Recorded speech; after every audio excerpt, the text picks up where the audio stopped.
창세기 49장 1절부터 7절까지 말씀을 저와 여러분이 함께 교독하시겠습니다. 제가 먼저 봉독하겠습니다. 야곱이 그 아들들을 불러 이르되 너희는 모이라. 너희가 후일에 당할 일을 내가 너희에게 이르리라. 너희는 모여 들으라. 야곱의 아들들아, 너희 아버지 이스라엘에 들을지어다. 르우벤아, 너는 내 장자요 내 능력이요 내 기력의 시작이라. 위풍이 월등하고 권능이 탁월하다 마는. 불의 끓음 같았은즉 너는 탁월하지 못하리니 내가 아버지의 침상에 올라 더럽혔으니로다. 그가 내 침상에 올라갔도다. 시몬과 레이는 형제요 그들의 칼은 폭력의 도구로다. 내 혼아 그들의 모의에 참여하지 말지어다. 내 영광아 그들의 집회에 참여하지 말지어다. 그들이 그들의 분노대로 사람을 죽이고 그들의 열기대로 소화하고 줄을 끊었으므로다. 다 함께 그 노염이 혹독하니 저주를 받을 것이요 분기가 맹렬하니 저주를 받을 것이라. 내가 그들을 야곱 중에서 나누며 이스라엘 중에서 흩으리로다. 아멘. 자, 오늘도 주의 전에 나와서 예배드리는 성도 여러분 한 사람 한 사람을 주님의 이름으로 환영하고 축복합니다. 오늘 우리가 읽었던 봉독했던 창세기 49장 1절부터 7절까지 말씀을 보시니까 여러분 어떤 생각이 드시나요? 좋은 얘기인가요? 흉한 얘기인가요? 은혜가 될 만한 얘기인가요? 뭐 많은 사람들에게 자랑할 만한 말씀인가요? 아니면 말하기가 꺼려지는 말씀인가요? 한번 생각해 보세요. 아버지가 자식들 앞에서 제일 첫째 아들, 그리고 둘째 아들, 셋째 아들 이름을 부르더니 한다는 말이 니들 인생은 이제 망했다. 망할 것이다. 저주를 받을 것이다. 그런 얘기를 지금 야곱이 하고 있는 거예요. 야곱 입에서 나오는 말들이 다 하나님의 뜻일 텐데 아무리 그 자식이 못났고 죄를 지었고 못났기로서니 그 자식을 저주하는 것이 하나님의 뜻인가? 절대 그렇지 않다는 거예요. 하나님의 뜻은 하나님께서 원하시는 바는 저주를 위해서 그런 말들을 하는 것이 절대 아니라는 것입니다. 오늘 본문 말씀을 다시 한번 보도록 하겠습니다. 자, 제가 한번 대표를 읽겠습니다. 야곱이 그 아들들을 불러 이르되 너희는 모이라. 너희가 후일에 당할 일을 내가 너희에게 이르리라. 너희는 모여 들으라. 야곱의 아들들아, 너희 아버지 이스라엘에게 들을지어다. 지금 창세기 49장에 나오는 이야기들은요, 지금 야곱이 죽기 전에 마지막으로 자식들 불러 모아놓고 유언을 하는 장면입니다. 마지막으로 유언을 하는데 어떤 마음으로 이야기를 했을지 한번 상상해 보세요. 여러분 인생들 가운데 선배로서, 누군가의 선배로서 후임을 맡아본 적이 있으십니까? 후배를 맡아본 적이 있으신가요? 특별히 못난 후임을 맡아본 경험이 있을지 모르겠습니다.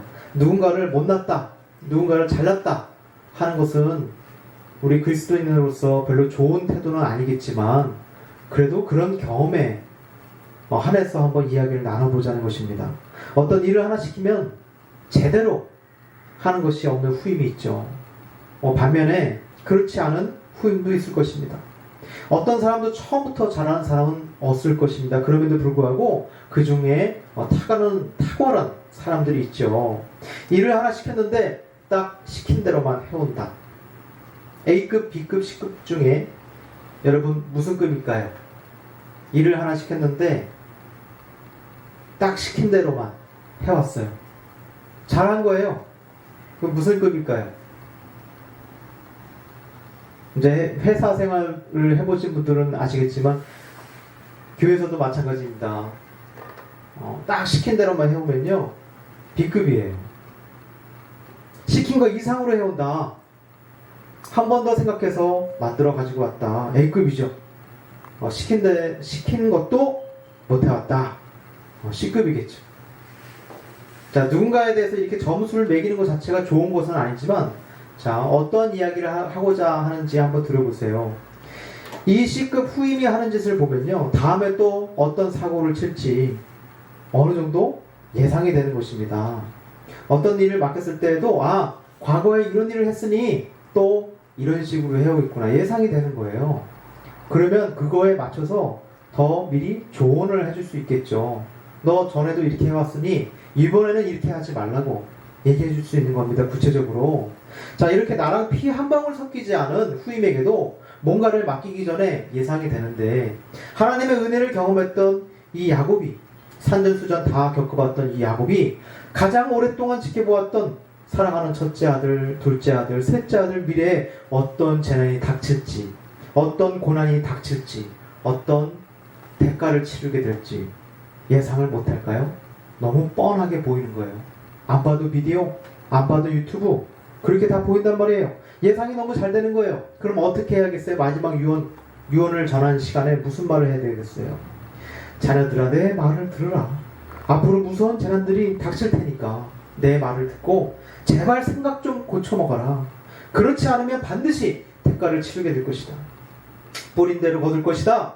자손이 끊길 것이고 대가 끊길 것이다. 아버지가 걱정하는 마음으로, 부모의 마음으로 오늘 본문을 보면요, 굉장히 다르게 보일 거예요. 그래서 먼저 첫째 아들 르우벤입니다. 자, 르우벤, 너는 성격이 물의 끓음 같았기 때문에, 감정의 기복이 심하기 때문에, 그래서 너의 인생은 탁월하지 못할 것이다. 너의 미래는 고치지 않으면 더욱더 혼탁해질 것이다. 그러나 네가 만약 끓어오르는 그 성격을 고치면, 감정을 잘 다스리게 된다면 너의 인생이 탁월해질 텐데, 네가 그렇게 감정에 휘둘리면서 사니까 인생이 자꾸 꼬이고 있다. 그러면서 르우벤이 저질렀던 과거의 죄에 대해서 언급하는 거예요. 감정을 주체하지 못했던 르우벤은 과거 아버지 야곱의 첩이었던 빌하와 통간, 외도한 전과가 있습니다. 그 얘기를 모든 아들들 앞에서, 동생들 앞에서 다 까발리는 거예요. 부끄럽죠. 창피하죠. 아마 르우벤 그때도 물의 끓음 같은 이 르우벤이 얼굴이 막 시뻘개졌을 겁니다. 그 얘기를 들으면서. 하지만 그 당시 법으로요, 통과는요, 외도는요, 그냥 사형입니다. 그럼에도 불구하고 어찌된 영물인지 르우벤이 살아있다는 거예요. 하나님께서 그런 범죄한 인간을 가만두실 리가 없는데 내비두고 있다는 거예요. 르우벤은 은혜를 입어서 죽지 않고 살아있는 것입니다. 분명 르우벤 스스로도 반성했을 거예요. 회개했을 거예요. 그러니까 르우벤이 지금 살아있는 거예요. 그렇다면 르우벤이 어떻게 해야 되겠어요? 변해야죠. 감정을 다스리는 연습을 끊임없이 해야죠. 거듭나야겠죠. 우리의 인생은 과거의 삶이 현재의 삶을 좌우하고요, 현재의 삶은 또 미래를 좌우합니다. 이러한 충격요법을 통해서라도 야곱은 르우벤이 현재의 삶을 고쳤으면 하는 거예요. 고쳤으면 좋겠다는 거예요. 갈라디아서 6장 7절 8절의 말씀에도요, 똑같은 얘기가 있습니다. 우리 다 같이 한 목소리로 봉독하겠습니다. 시작. 스스로 속이지 말라. 하나님은 업신여김을 받지 아니하시나니 사람이 무엇으로 심든지 그대로 거두리라. 자기의 육체를 위하여 심는 자는 육체로부터 썩어질 것을 거두고, 성령을 위하여 심는 자는 성령으로부터 영생을 거두리라. 야곱이 말하는 것도 같은 겁니다. 과거에 심은 것 때문에 미래의 재난이 닥칠 수 있다는 거예요. 그러므로 무엇을 해야 하는 거예요? 현재의 삶을, 현재 행동 방식, 나의 사고 방식, 내가 늘 했던 짓거리들 다 고쳐야 한다는 거예요. 세월이 흘러 신명기 33장까지 가면요, 모세의 시절이죠. 모세가 죽기 전에 야곱과 똑같이 12지파들 위해서 축복 기도를 올리면서 유언을 하는데, 거기서 르우벤 지파 후손들을 위해서 뭐라고 기도하는지 함께 살펴보도록 하겠습니다. 우리 신명기 33장 6절 우리 다 같이 한 목소리 읽겠습니다. 시작. 르우벤은 죽지 아니하고 살기를 원하며 그 사람 수가 적지 않으기를 원하나이다. 모세가 뭐라고 축복하고 있어요? 르우벤 지파에 대가 끊기지 않고 살아남아서 번성하기를 원합니다. 잘 되기를 원합니다. 야곱 시절만 해도 너 자꾸 그렇게 살면은 네 인생에 탁월하지 못할 것이다. 부정적인 유언이었는데 모세 시대로 넘어오니까 지금 어떻게 바뀐 거예요? 이제는 르우벤 지파가 잘 되었으면 좋겠고, 잘 살았으면 좋겠고, 장수했으면 좋겠나이다. 긍정적인 기도로, 긍정적인 유언으로 지금 바뀐 겁니다. 목숨으로 죗값을 치러야 하는 르우벤 같은 사람에게도 끊임없이 변화하고 거듭나고 마침내 거룩한 영혼으로 연단되기를 하나님께서는 원하신다는 거예요. 이런 결과를 원하신다는 거예요. 하나님께서는 왜 그런 것을 요구해요? 그래야 사랑하는 자녀들의 삶이 잘 풀리니까, 그 인생이 좋아지니까, 행복해지니까, 하나님 자녀인 우리가 궁극적으로 잘 되기를 원하시고 잘 풀리기를 원하시고 복 받기를 원하신다는 거예요. 부모 심정 다 똑같잖아요. 자식이 잘 됐으면 좋겠잖아요. 그거 외에는 바라는 것이 없잖아요. 그래서 지금의 현재 삶을 고쳐야 한다고 야곱은 유언하고 있다는 것입니다. 그러므로 물이 끓는 것처럼 감정에 휘둘리는 인생 살다가 인생 허비하고 낭비하지 말고 마침내 루벤 지파처럼 새롭게 거듭나는 저와 여러분 되시길 주님의 이름으로 축원합니다. 이번에는요 둘째 셋째인 시몬과 레위를 한번 보도록 하겠습니다. 제가 시몬과 이 레위에 대해서 대표로 한번 봉독하겠습니다. 시몬과 레위는 형제요 그들의 칼은 폭력의 도구로다. 내 호나 그들의 모의에 상관하지 말지어다. 내 영광아 그들의 집회에 참여하지 말지어다. 그들이 그들의 분노대로 사람을 죽이고 그들의 혈기대로 소의 발목 힘줄을 끊었음이로다. 그 노여움이 혹독하니 저주를 받을 것이요 분기가 맹렬하니 저주를 받을 것이라. 내가 그들을 야곱 중에서 나누며 이스라엘 중에서 흩으리로다. 시몬과 레위는요 칼로 죄 없는 사람들, 죄 없는 마을 사람들을, 그 남성들을 다수 죽인 전과가 있습니다. 그리고 그 마을들의 모든 재산들을 약탈했던, 그 약탈을 형제들로 하여금 하게끔 가장 앞장서서 유도했던 그런 인물들이죠. 분노대로 혈기대로 자기 욕망에 따라서 사람들을 죽였기 때문에 저주를 받을 것이다 라고 지금 야곱이 알려주고 있는 거예요. 그러므로 무엇을 해야 한다는 거예요? 지금이라도 분노대로 혈기대로 감정에 휘둘리는 인생을 살지 말고 생각을 고쳐먹고 미래에 닥칠 그 저주를 피하라, 그 얘기를 하고 있는 것입니다. 그럼에도 불구하고 계속 그렇게 살면 어떻게 된다는 거예요? 이스라엘 중에서 흩어질 것이다. 배가 끊기고 남는 후손들이 없을 것이다 라는 얘기입니다. 그렇다면 시몬과 레위 후손들이 사고 안 치고 잘 살고 있을지, 미래에 그 후손들이 어떻게 살고 있을지 한번 확인을 해봐야겠죠. 그러나 안타깝게도 민수기 성경으로 넘어가면요 일부 이스라엘 백성들이 하나님을 버리고 바알교로 넘어가기 시작합니다. 바알 신을 섬기고 바알 앞에서 제사 드리는 그런 이방인들처럼 그들도 세상에 물들기 시작하죠. 당시 가나안 땅 종교였던 바알교가 대단히 심각했던 이유는 자식이나 자기의 소중한 사람을 불살라버리고 인신제사로 바쳐버리고 그런 것들을 통해서, 그리고 신전에서의 난교를 통해서 원하는 것들, 자기가 원하는 바를, 소원 성취를 이루고 풍요를 누릴 수 있다라고 믿었기 때문에, 그래서 그 당시에 바알교 사람들이 굉장히 심각했습니다. 바로 그 타이밍에 바알신 유혹에 넘어가서 끔찍하게 사망하는 야곱의 후손들이 있죠. 누구의 후손인지, 누구 아들의 후손인지를 한번 우리 살펴보도록 하겠습니다. 민수기 25장 14, 15절 말씀입니다. 제가 대표로 봉독합니다. 죽임을 당한 이스라엘 남자 곧 미디안 여인과 함께 죽임을 당한 자의 이름은 시므리니 살루의 아들이요 시몬인의 조상의 가문 중 한 지도자이며, 죽임을 당한 미디안 여인의 이름은 고수비이니 수르의 딸이라. 수르는 미디안 백성의 한 조상의 가문의 수령이었더라. 자, 이와 같이 지금 보니까 누구의 지금 후손이라고 나와 있어요? 바로 시몬의 후손이면서 시몬 지파의 한 지도자였던 이 어느 남자가, 어느 아들이 이방 여인의 종교를 받아들이고 바알신 제사에 참여하게 됩니다. 그래서 죽임을 당하게 되는 그런 역사가 성경책에 기록되어 있습니다. 이 사건 전후로 민수기에서 장정들의 숫자를 조사하게 되는데요, 시몬 후손들의 인구수에 변화가 생깁니다. 어떻게 변화가 생기냐면 이렇게 변화가 생겨요. 시몬 지파의 9세대는 59,300명이었는데 민수기 제일 뒷부분에 가서 시몬 신세대가 몇 명 남았는지 다시 한번 조사를 해보니까, 장정들 인구수를 조사해보니까 22,200명으로 확 줄게 됩니다.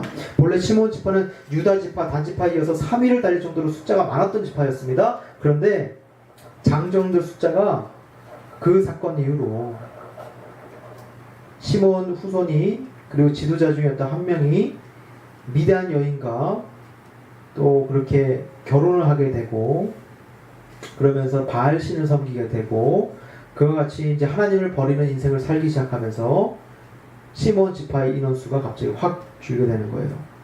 시몬 지파는 이때부터 꼴찌를 기록하게 됩니다. 인구 숫자로 따져서요. 이렇게 짧은 기간 동안 현저하게 줄어드는 경우는 다른 지파에서도 그 어떠한 유해를 찾아볼 수 없을 정도로 확 줄어들게 됩니다. 그리고 신명기 33장에 나오는 모세의 유언에서 아까 전에 르우벤 지파에 대해서 좋은 역전된 축복받는 유언으로, 축복받는 기도로 루벤이 이제 좋은 그 유언을 듣게 되었는데, 그에 반해서 그럼 시므온 지파는 어떤 유언을 듣게 되는지, 어떤 축복 기도를 듣게 되는지 궁금하잖아요. 그런데 안타깝게도요, 유일하게 축복 기도가 나오지 않는 지파가 바로 시므온 지파예요. 아예 그냥 이름이 빠져 있습니다. 야곱의 말처럼 이스라엘 지파에서 흩어버릴 것이다. 정말 그 유언대로 지금 흘러가고 있는 중이죠. 그 성격을 고치지 않은 인생이 어떻게 되어가는지를 우리는 지금 성경 말씀을 통해서 찾아보게 되고 있습니다. 확인하게 되고 있습니다. 나중에 여호수아서로 넘어가게 되면 시므온 지파는요, 유다 지파의 흡수가 되고요, 그 존재감조차 사라지는 지파로 전락하게 됩니다. 이것이 바로 시므온 지파의 운명입니다. 회복할 기회를 포기하는 그런 인생들에게 무엇이 남는가를, 무엇이 남겨지는가를, 어떤 결말이 있는가를 보여주고 있는 것이죠. 자, 반면에 아까 분명히 시므온과 레위, 이 두 형제가, 둘째 셋째가 정확하게 비교되고 있었는데, 그렇다면 레위의 후손들은 과연 어떻게 되었을까 궁금하죠. 신명기 33장 모세의 유언에서도 이 레위 지파에 대한 놀라운 축복 기도가, 그 첫째 아들 루벤 지파는 한 줄이었거든요. 근데 이 레위에 대한 축복 기도는요, 어마어마합니다. 제가 대표를 읽겠습니다. 레위에 대하여는 일렀을 때 주의 두민과 우림이 주의 경건한 자에게 있도다. 주께서 그를 마사에서 시험하시고 무리와 물가에서 그와 다투셨도다. 그는 그의 부모에게 대하여 이르기를 내가 그들을 보지 못하였다 하며 그의 형제들을 인정하지 아니하며 그의 자녀를 알지 아니한 것은 주의 말씀을 준행하고 주의 언약을 지킴으로 말미암음이로다. 주의 법도를 야곱에게 주의 율법을 이스라엘에게 가르치며 주 앞에 분향하고 온전한 번제를 주의 제단 위에 드리로다. 여호와여 그의 재산을 풍족하게 하시고 그의 손의 일을 받으소서. 그를 대적하여 일어나는 자와 미워하는 자의 허리를 꺾으사 다시 일어나지 못하게 하옵소서. 성경에서 레위 지파하면요, 어떤 존재들인가요? 하나님과 백성들 사이에 서서 하나님의 뜻을 전하고 제사를 이끌고 주의 법도를 지키는 제사장 지파로 살아가는 존재들이 바로 레위 지파죠. 우리가 알고 있는 레위 지파는 바로 그렇게 거룩하게 선별돼서 그 누구보다도 모범적으로 하나님의 말씀을 실천하며 말씀을 가르치는 그런 존재들이었죠. 과거에 죄 없는 사람들을 죽였던 레위였지만 그 후손들은 지금 어떻게 되고 있는 거예요? 거룩하게 선별된 제사장 지파로 거듭나게 되었다라는 것입니다. 니들 그렇게 살다가는 인생 망할 것이다. 저주를 받게 될 것이다. 시므온과 똑같은 유언을 들었던 레위였는데 지금 그 후손들은 어떻게 살고 있어요? 전혀 다른 인생을 살고 있습니다. 미래가 바뀐 것이죠. 미래가 바뀐 거예요. 완전히 새로운 존재로 회복되고 거듭난 거예요. 여기서 야곱의 유언 마지막 말을 한번 확인해 봐야 됩니다. 다시 한번 확인해 볼 게 있어요. 뭐냐면 아까 우리가 읽었던 본문의 말씀이죠. 그 노염이 혹독하니 저주를 받을 것이요 분기가 맹렬하니 저주를 받을 것이다. 이 미래의 유언의 말씀이 바뀌었죠. 완전히 바뀌었죠. 근데 그 뒤에 나오는 내가 그들을 야곱 중에서 나누며 이스라엘 중에서 흩으리로다, 이런 말이 나와 있습니다. 시므온에게 분명히 적용됐죠. 흩어지고 사라지고 흡수되고 완전히 존재감조차 확인할 수 없는 그런 존재로 전락해버렸죠. 그런데 놀라운 것은 똑같은 말인데 이 레위 지파에게도 그대로 적용이 되거든요. 그대로 적용이 돼요. 흩어져 버리게 됩니다. 레위 지파도. 그런데 똑같은 표현이지만 하나님이 전혀 다른 방식으로 풀어가시는데 어떻게 흘러가는지 한번 말씀을 통해서 확인을 해보도록 하겠습니다. 제가 대표를 읽겠습니다.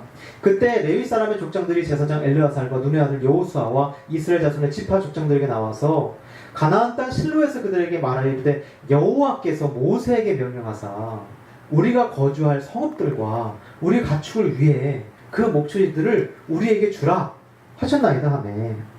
이스라엘 자손이 여호와의 명령을 따라 자기의 기업에서 이 성읍들과 그 목초지들을 레위 사람에게 주니라.